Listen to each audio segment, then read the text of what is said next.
The Department of Labour will today launch a 17 million rand skills program for the Compensation Fund in partnership with the South African Institute of Chartered Accountants.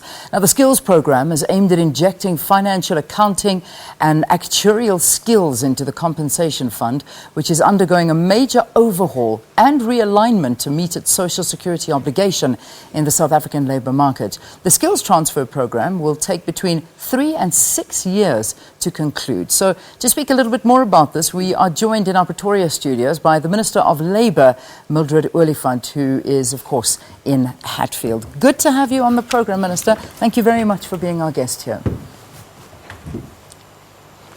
Thanks, Leanne, and good morning. Talk to us a little bit more about the skills programme and how it's going to work. The skills program that we are launching today is based on the Compensation Fund specialization environment, and therefore we have budgeted for 17 million for the next 3 to 6 years to train the young people as doctors, 20 of them, and also to train 20 nurses and 20 orthostres or prostheses, and also 35 occupational therapists and 5 actuaries. The reason for that, Leanne, is because, one, we have to make sure that Compensation Fund is implementing its program in terms of what they should be doing as the Compensation Fund. Now, also this partnership with the South African Institute of Chartered Accountants and the Compensation Fund, how is that going to work? It's going to work precisely because SAICA is responsible for example, for identifying the critical skills in South Africa, and they are the members of the Human Resource Development Council, of which we also participate, and also they are the advisory group that advise the President on triple BEE about the shortage of skills, and we're also part of that one.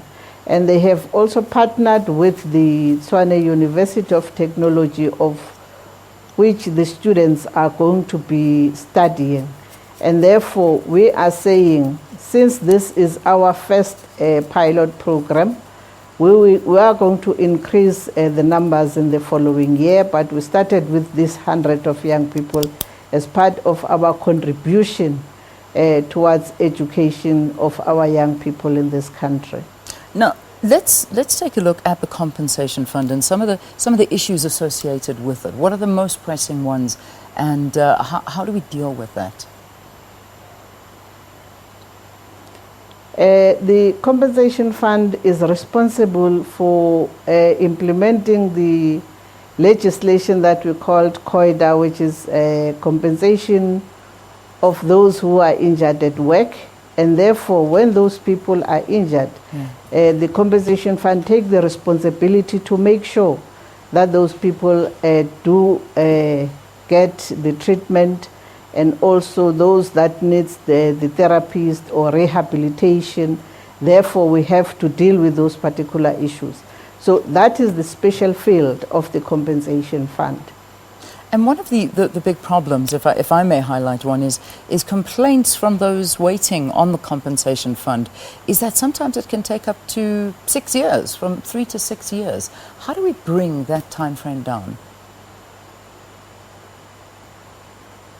I think, Leanne, it depends, because the challenges that the Compensation Fund had previously, and what the question that you are raising right now, most of those issues were related to the compensation of the ex-mine workers, which does not fall within the ambit of the Compensation Fund under the Department of Labour, because those people, if you heard that there is a backlog of about 500,000, it is not part of the Compensation Fund under the Department of Labour, but it falls under the ambit of the Department of Health that was dealing with the issues of the ex-mine workers, because the Department of Health is responsible for those who are getting diseases at the workplace, and therefore it's not part of us.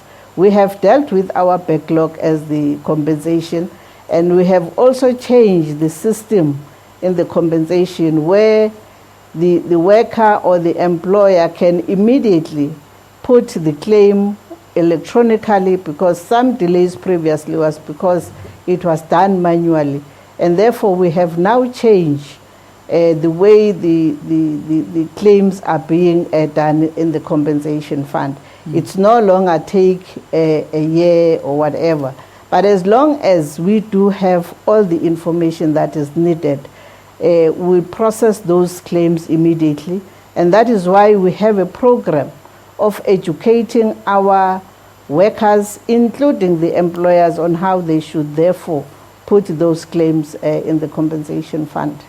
All right, so thank you for talking to us. I know you're going to be talking more about that today, but in a nutshell, 17 million rand is being pumped into this particular fund, where it's going to increase the skills of those involved for financial, accounting and actuarial skills. Thank you for talking to us about this, and wishing you the best going forward with this skills injection. Thanks, Leanne, and thanks to the listeners. All right, that was our Labour Minister, Mildred Oliphant, talking to us from our Hatfield studio.